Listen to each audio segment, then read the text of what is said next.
This video explores real events from an educational and investigative perspective. It's shared with respect for everyone affected, focusing on understanding what happened and why. True crime isn't just about what happened, it's about understanding why.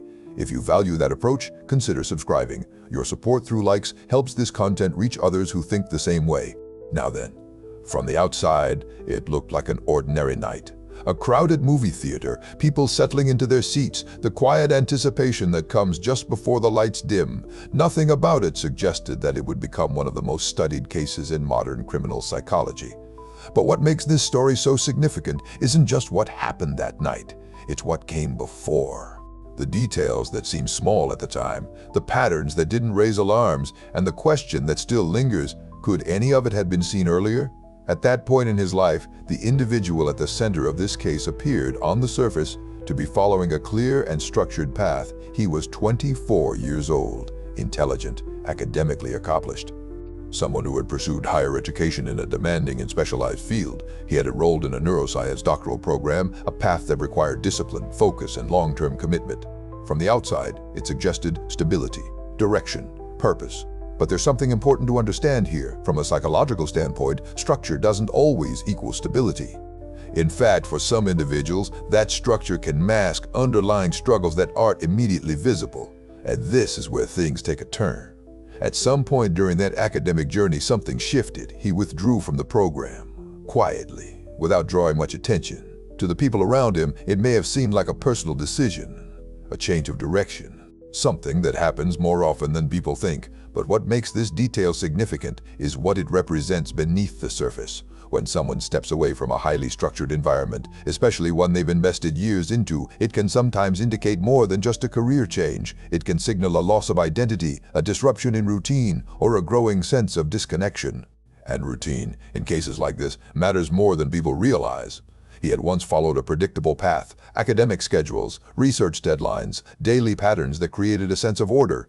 That structure acted as a framework, something that anchored behavior and expectations. When that framework disappears, the effects aren't always immediate. But over time, the absence of structure can create instability. Looking back, this becomes one of the earliest patterns investigators and psychologists examine, because when routine breaks down, something else often begins to take its place. At the same time, people who knew him described him in ways that, at first glance, didn't raise concern. Quiet, reserved, well-mannered, normal.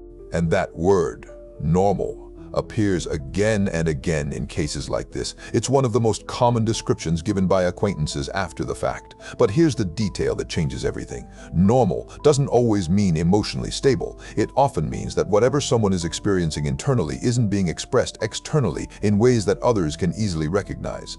From a behavioral perspective, this is known as masking. An individual can appear calm, polite, and socially appropriate while experiencing increasing levels of internal distress. The outward presentation remains controlled even as internal pressures build, and that's what makes early detection so difficult. There were also signs of increasing isolation, not dramatic, not sudden, but gradual. Less engagement, fewer social interactions, a growing distance from others. This kind of withdrawal is one of the most studied behavioral patterns in psychological research. It doesn't automatically indicate danger. Many people go through periods of isolation for completely benign reasons, but context matters. When isolation is combined with stress, identity disruption, and loss of routine, it can become part of a larger pattern. And patterns are what investigators look for, because rarely does something like this emerge without warning. The signals are often there, just not recognized in real time. What research tells us about this type of behavior is that it's often cumulative. Not one major change, but a series of smaller shifts that, over time, create a significant transformation. A person becomes more withdrawn, less connected, more internally focused, and the outside world may not notice because nothing appears dramatically different at first. That's what makes these cases so complex. From the perspective of those around him, there was no clear moment where everything changed. No single event that immediately stood out as alarming. Instead, there were subtle shifts. And subtle shifts are easy to overlook. To understand why, we need to look at how people interpret behavior in everyday life. Most individuals rely on consistency. If someone has always been quiet or reserved, that behavior doesn't stand out. It blends into expectations, so when that same person becomes more withdrawn, it doesn't necessarily trigger concern. It feels like a continuation of what was already there. But there's a difference between personality and progression, and that's a distinction that often only becomes clear in hindsight. Looking back, the signs begin to form a pattern, a structured path that no longer exists, a growing sense of isolation, an internal state that isn't being communicated outwardly. Individually, these elements might not seem significant. Together, they tell a different story, and this is where the concept of leakage becomes important.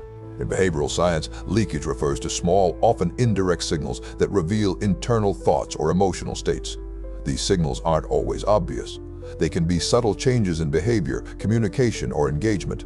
Sometimes they're missed entirely, other times they're noticed but not fully understood. And in many cases, they're only recognized for what they were, after everything has already happened.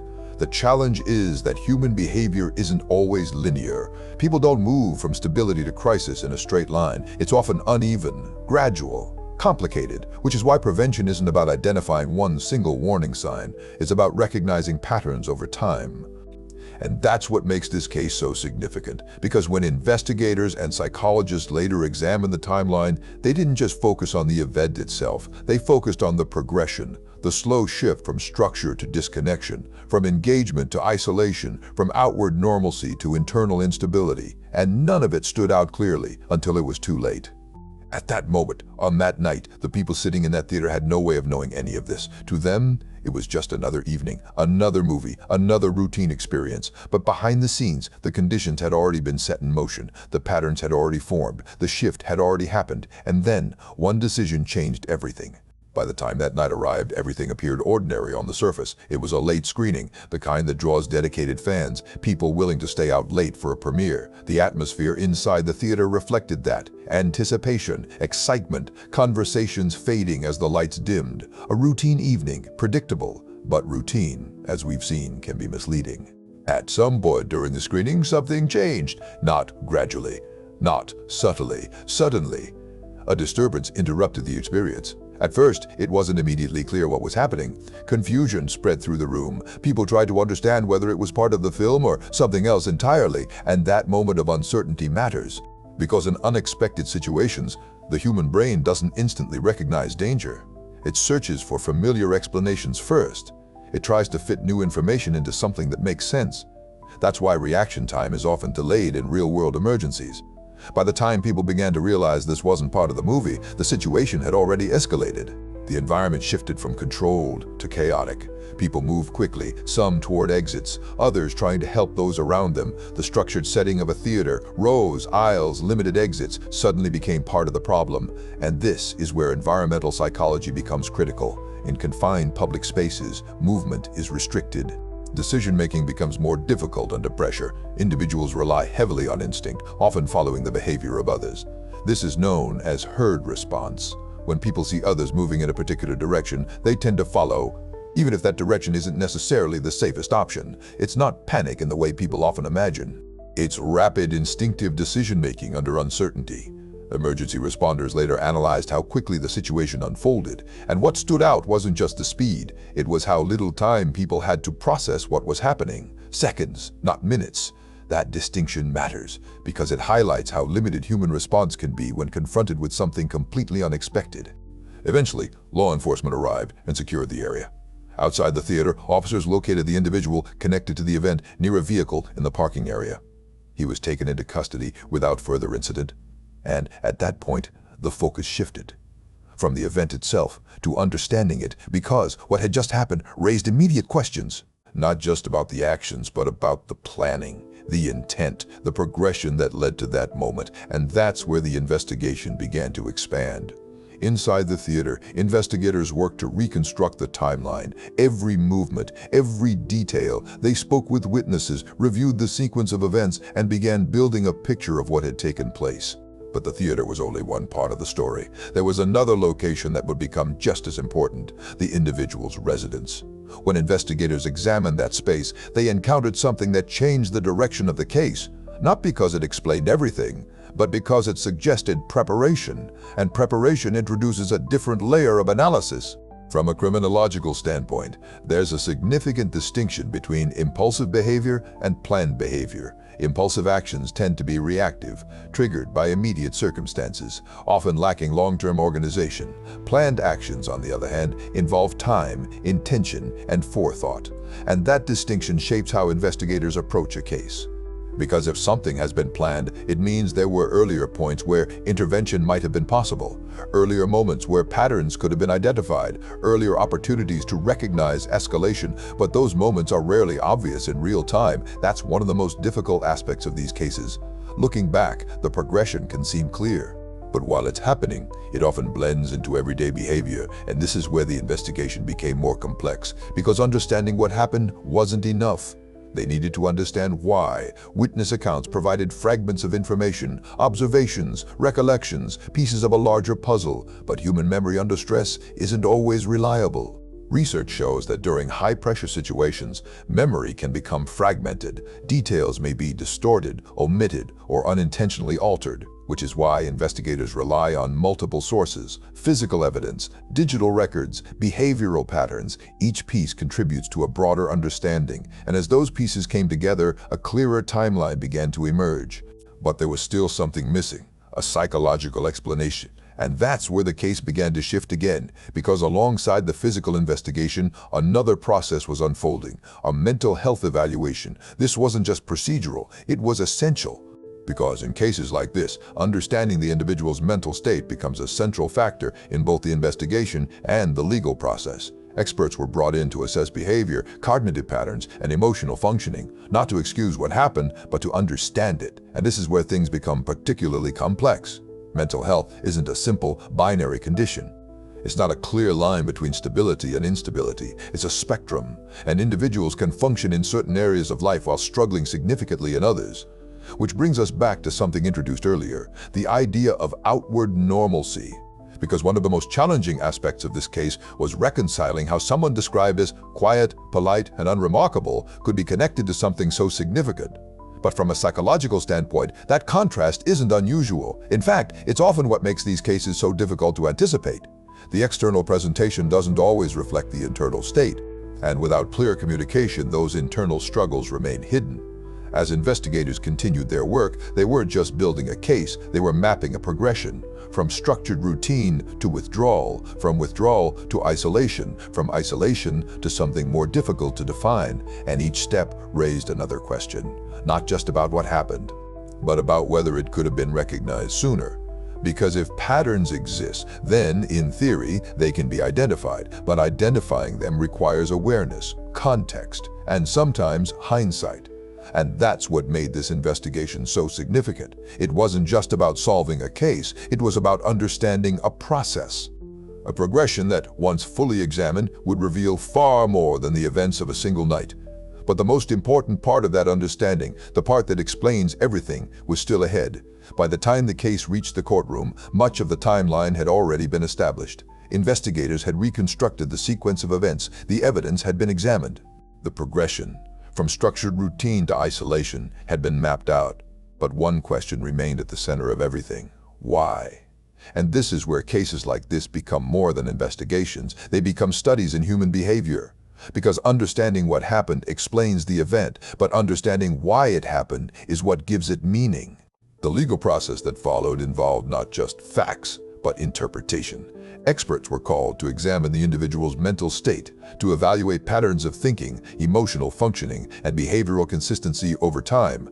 And this is where things become complex, because from a psychological standpoint, behavior is rarely driven by a single cause. It's usually the result of multiple factors interacting over time: internal pressures, external stressors, cognitive patterns, emotional regulation, all layered together. And in this case, experts focused on several key elements. The first was detachment, not just social withdrawal, but a deeper form of disconnection. A reduced sense of connection to others, to consequences, and sometimes even to reality itself. Detachment can develop gradually. It doesn't always present as obvious distress. In fact, it can appear as calmness, silence, emotional neutrality, but internally, it often reflects a growing divide between the individual and the world around them. And that divide matters. Because when connection weakens, empathy can weaken with it, and empathy plays a critical role in regulating behavior. From a psychological perspective, empathy acts as a boundary. It helps individuals understand the impact of their actions on others. It creates a sense of responsibility, of restraint. When that boundary becomes impaired, behavior can change in ways that are difficult to predict. But there's more to it. Another factor often examined in cases like this is cognitive distortion. This refers to patterns of thinking that don't align with reality, interpretations that become skewed, beliefs that may feel logical internally but don't reflect the external world accurately. Cognitive distortions can take many forms: black and white thinking, perceived threats that aren't objectively present, a sense of significance attached to certain ideas or identities. Over time, these distortions can shape how a person interprets their environment and, more importantly, how they justify their actions. What's interesting from a psychological standpoint is that these patterns don't always develop suddenly. They often build gradually, reinforced over time, unchallenged internally, sometimes unnoticed externally. Which brings us back to something introduced earlier, the idea of outward normalcy. Because one of the most consistent themes in this case is the disconnect between how the individual was perceived and what may have been happening internally, described as quiet, reserved, normal.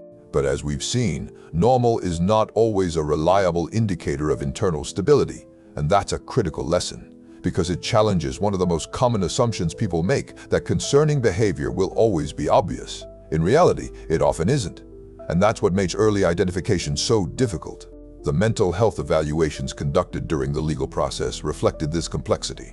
There were differing perspectives, interpretations that didn't always align perfectly, and that's not unusual. Mental health assessment isn't an exact science. It involves interpretation, context, clinical judgment, but across those perspectives, one thing remained consistent. This wasn't a sudden shift. It was a progression, a pattern that developed over time. And when we look back at that pattern, certain elements begin to stand out more clearly. The loss of structure, the increasing isolation, the internalization of thoughts rather than external expression. Each of these, on its own, might not signal immediate concern. But together, they form a pattern that research has repeatedly identified as significant.